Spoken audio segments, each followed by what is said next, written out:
Pessoal, eu não sei se vocês estavam com saudades de mim, mas eu estava com saudades de vocês. Nossa aula hoje é Funções Oxigenadas 2, onde vamos terminar o trabalho com os compostos ternários oxigenados, vendo as últimas funções que são muito importantes também. Vamos ver os ácidos carboxílicos e seus derivados principais. Vamos ver os ésteres, vamos ver os sais de ácido carboxílico, um monte de coisas para nós estudarmos. Começaremos com os ácidos carboxílicos. Que são, afinal de contas, esses ácidos? Veja lá. Fórmula geral para um ácido: RCOOH. Observe, por favor, a imensa semelhança que temos entre os ácidos e os aldeídos. No ácido você tem OH, RCOOH.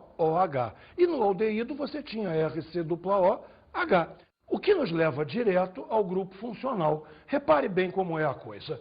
COOH, que vai ter o nome de carboxila. Repare, pegamos o carbo da carbonila e pegamos o xila da hidroxila. Carboxila é o grupamento funcional dos ácidos. E aí, então, vamos dar a eles o nome sempre de ácidos carboxílicos. A ênfase nisso é para diferenciar dos ácidos inorgânicos, que não apresentam carboxila. Mas ácidos inorgânicos ou orgânicos, o funcionamento deles é idêntico. O problema é a geração de cátions H3O+. Isso é que marca a acidez. Repare na reação. RCOOH é o nosso ácido carboxílico, que dissolvido em água, este hidrogênio vem protonar a água. Temos então o cátion hidrônio, H3O+, e forma-se o radical do ácido carboxílico, RCOO. Atenção para as cargas. Esse hidrogênio saiu positivo, transformando a água num cátion, H3O+. Se esse hidrogênio saiu positivo, o radical que sobra é negativo, RCOO-. Veja, isso acontece identicamente nos ácidos orgânicos e nos ácidos inorgânicos. A nomenclatura IUPAC para os ácidos seguirá exatamente o mesmo esquema de sempre. Veja, entramos com o sufixo, dessa vez o sufixo é oico. Não estranhe, por favor, o seguinte: oico não é nem o início de palavra alguma, nem o final de palavra alguma. Nesse caso, temos um sufixo inventado, sufixo oico, para marcar os ácidos carboxílicos. Agora, a numeração é como sempre foi. Numeração inicia pela carboxila. A cadeia principal tem que ser a maior cadeia que contenha a carboxila. Repare nos exemplos. O menor ácido possível, um único carbono, metano. Metano, ácido carboxílico, ácido metanóico. Vamos agora a um exemplo um pouco mais complicado. Repare, você já tem uma cadeia mais longa, uma cadeia de 4 carbonos, a carboxila naturalmente é o carbono de número 1 e o metil, o substituinte, posicionado no carbono de número 2. É necessário falar esse 2? Claro que é necessário falar esse 2. Aquele metil poderia estar no carbono 3. Então, precisamos posicioná-lo. Ele está no carbono 2. O que nos leva ao nome completo de ácido 2-metil-butanóico. Isto completa a nomenclatura. Continua havendo na prática uma outra técnica para dar nomes, a nomenclatura usual. Nomenclatura usual você acostumou que mostrava radicais. Desta vez não. A nomenclatura usual vem realmente da prática. Ela tenta lembrar a pessoa de propriedades que esses ácidos têm, de particularidades que esses ácidos tenham. Veja só. Como exemplo, o ácido fórmico. De onde veio o ácido fórmico? Ácido fórmico vem de formica, que em latim é formiga. Você deve estar se perguntando, o que ácido fórmico tem a ver com formiga? Tudo. Na parte de trás das formigas grandes é que mora o suco gástrico delas. E o suco gástrico delas é constituído de metanóico. Daí o nome ácido fórmico, ácido presente nas formigas. Um outro exemplo nos remete ao vinagre. Vinagre contém etanóico, vinagre é o ácido acético. Esse termo acético vem de acetum em latim, onde acetum quer dizer azedo. Ou seja, aqui, na verdade, o nome quer dizer ácido azedo. Ficamos com o ácido acético. E é o ácido acético que vai nos proporcionar uma interessantíssima experiência. Vamos, a mais uma vez, olhar a nossa química na prática.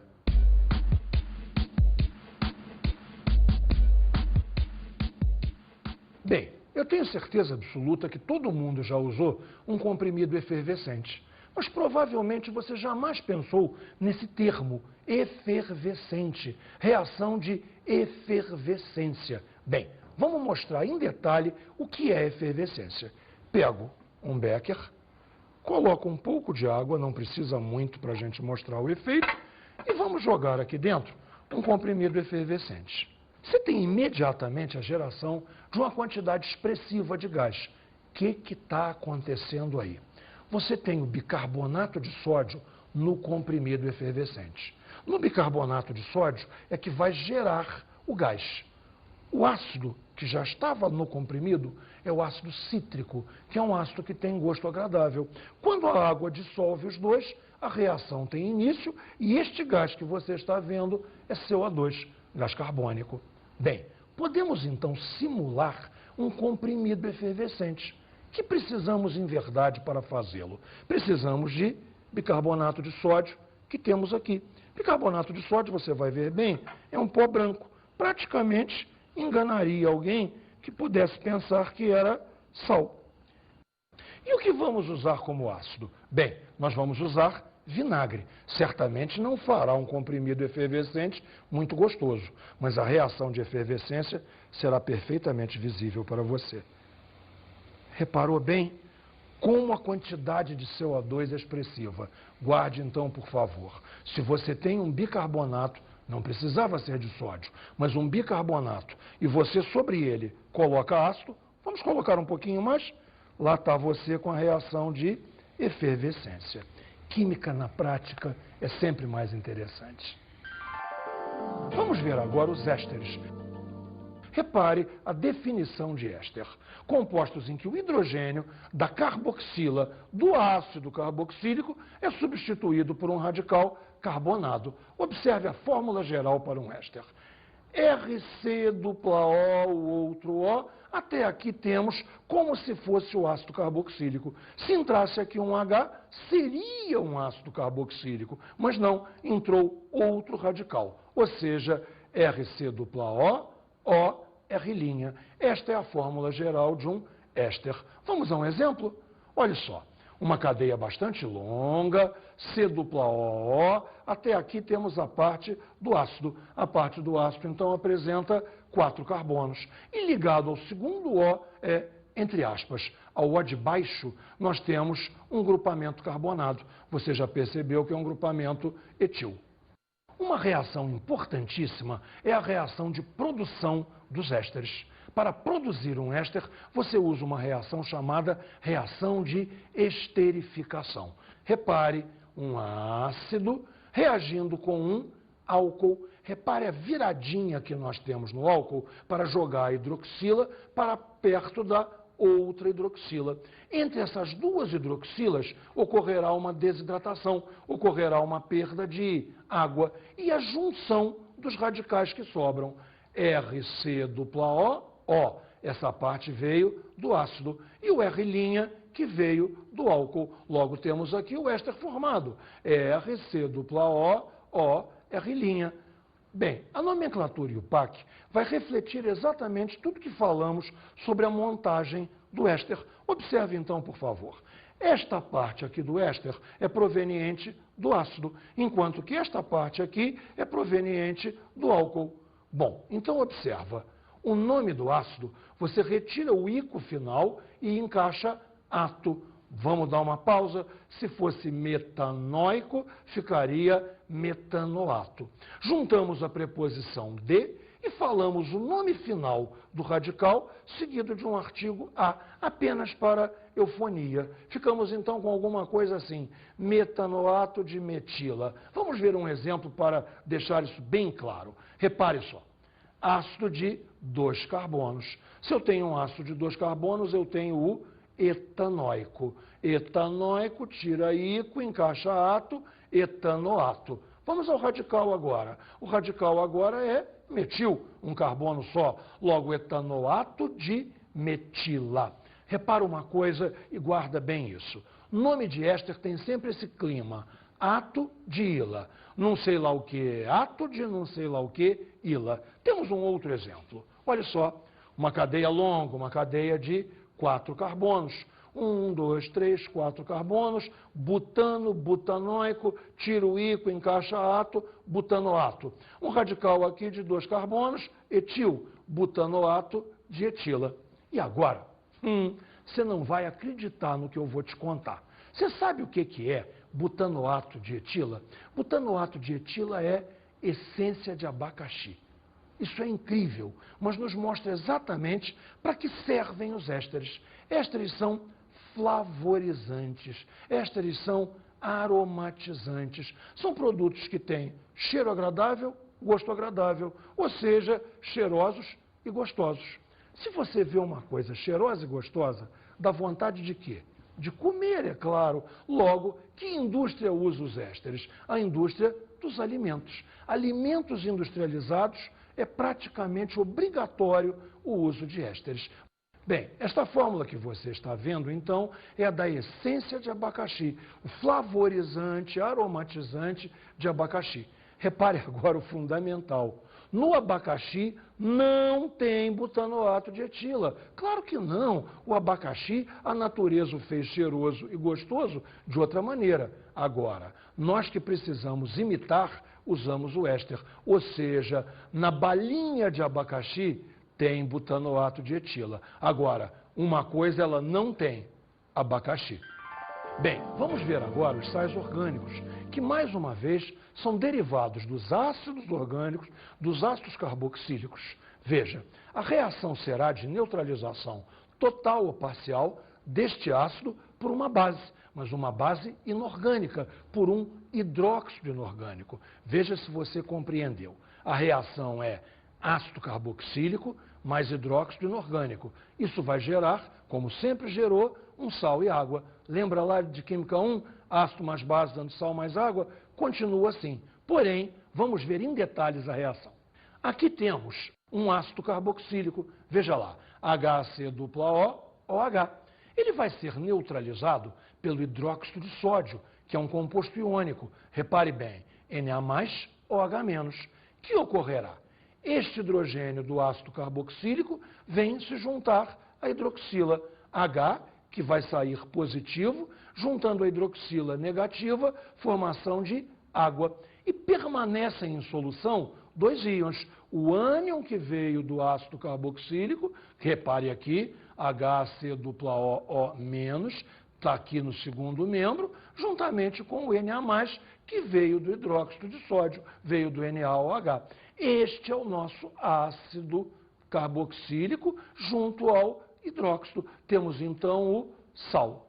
Bem, vamos ver uma outra reação, explorando agora um ácido dicarboxílico. Repare, COOH 2 vezes. É como se fosse uma carboxila presa na outra. Temos então o etano dioico. Vamos neutralizá-lo com uma dibase, que aí já teremos as 2 hidroxilas. Então, repare, os 2 hidrogênios das 2 carboxilas vão se juntar às 2 hidroxilas do hidróxido e formar 2 moléculas de água. Aqui a coisa é um pouquinho mais complicada. Este sal não fica exatamente em solução. O oxalato de cálcio, é o nome deste sal, dissolve-se muito mal. Ele provavelmente irá precipitar em direção ao fundo do recipiente. Esta baixa solubilidade do oxalato de cálcio faz com que ele seja um componente terrível dos cálculos renais.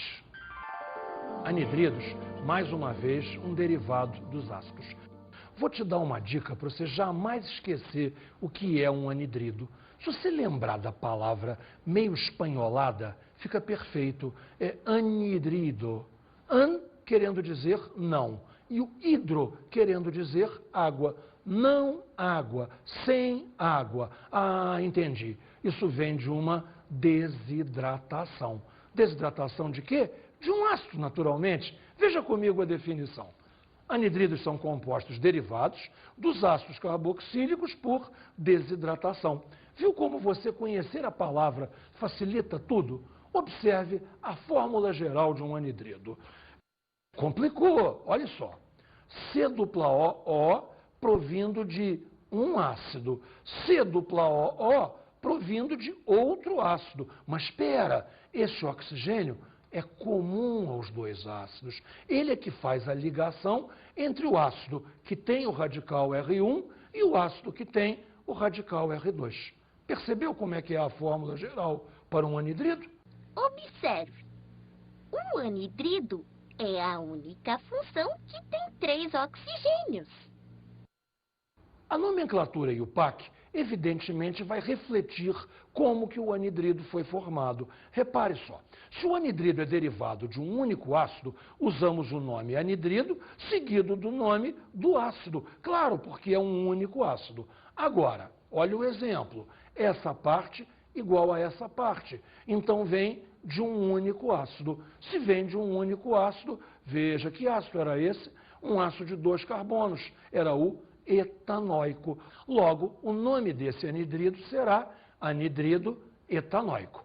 Agora repare, e se o anidrido vier de 2 ácidos diferentes? Aí, vamos fazer o seguinte, anidrido, nome do menor ácido, seguido do nome do maior ácido. O exemplo vai te mostrar direitinho como é. Repare, aqui nós temos um ácido original. Nós temos um ácido de 2 carbonos, nós temos o etanóico. Aqui embaixo temos um ácido de 3 carbonos, ou seja, originalmente havia propanóico. Precisamos então juntar os dois nomes, iniciando pelo menor. Anidrido, etanóico, propanóico. Perfeito? Compreendido? Observe essa estrutura cíclica, cujo nome é anidrido butanodioico. Repare, se o ácido de origem é um ácido dicarboxílico, não há necessidade de que entrem 2 moléculas deste ácido. Basta uma, porque já existem as 2 hidroxilas para fazer a desidratação. Logo, a molécula vai morder o seu próprio rabo. A molécula vai fechar. Ou seja, repare aqui comigo, o oxigênio de ligação fica prendendo as 2 pontas da molécula. Repare uma coisa importantíssima. Como o oxigênio é que vai fazer o link entre uma ponta e a outra ponta, nós vamos ter um ponto a mais na figura. Logo, o anidrido butanodioico, você percebeu? Butanodioico, 4 carbonos, vai gerar uma figura pentagonal. Se nós tivéssemos um anidrido pentanodioico, seria evidentemente uma estrutura hexagonal. Tá certo? Observe. Viu como eu estava certa? Olha lá os 3 oxigênios. Bem, vamos ver agora um tipo importantíssimo de exercício, extraordinariamente solicitado em todos os exames vestibulares. Repare, é a apresentação de uma fórmula, relativamente uma fórmula grande, relativamente uma fórmula complexa, na qual vão ser identificados quais os grupamentos funcionais existentes nesta fórmula complexa.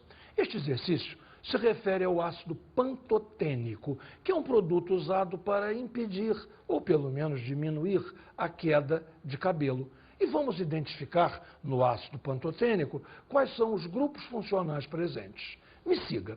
Se já foi dada a dica que é um ácido, procure pela carboxila. A carboxila está aqui, C-O-O-H. Está identificado que é um ácido, está de uma certa maneira justificado o nome ácido pantotênico. Vamos procurar outros grupos. Você tem aqui um C-O, você tem aqui uma hidroxila, você tem aqui uma hidroxila. Essas hidroxilas seriam de álcool ou de fenol? Naturalmente, essas hidroxilas são alcoólicas, porque você não tem nenhum anel aromático. Ou seja, quais as funções identificadas? Ácido carboxílico e álcool. A pergunta do exercício, então, é: diga qual ou quais dos grupos a seguir se identifica em uma molécula de ácido pantotênico. A primeira opção de resposta é um éter. Veja, claro que não temos um éter lá. Éter seria o nosso sanduíche de oxigênio, um oxigênio separando dois radicais. Não temos isso lá. A segunda opção de resposta é a carboxila. Carboxila? Carboxila naturalmente está presente. Afinal de contas, lembra? O nome era ácido pantotênico. Um ácido orgânico tem que ter uma carboxila. 2? 2 faz parte da resposta. Bem, a terceira opção é hidroxila fenólica. Não temos hidroxila fenólica. Hidroxila fenólica teria que estar presa a um anel aromático, e não há nenhum anel aromático no ácido pantotênico. Finalmente, a quarta opção que temos para a resposta é a hidroxila alcoólica. Esta sim, está lá. Repare, hidroxila ligada a carbono saturado. Temos isso na estrutura do ácido pantotênico. Perfeito? Entendeu como é que funciona a dinâmica desse exercício? Uma fórmula grande e você vai identificando pedaços dela, pedaços que formam os grupos funcionais. Os grupos funcionais, então, estão aqui. Repare bem, a carboxila, que faz isso ser um ácido, na verdade o nome é ácido pantotênico, e as hidroxilas alcoólicas são duas. Veja, hidroxila ligada a carbono, saturado. Novamente, hidroxila ligada a carbono, saturado. Hidroxilas alcoólicas.